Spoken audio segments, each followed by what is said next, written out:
السلام عليكم، صبحكم الله بالخير زبايننا ومتابعينا الكرام، ما شاء الله تبارك الله.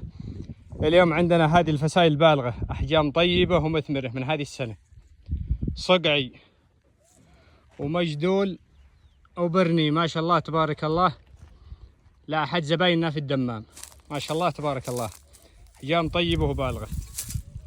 وهذه المزرعة ما شاء الله تبارك الله، هذه المجدول، هذه الأمهات ما شاء الله تبارك الله، مزرعة طيبة ومخدومة.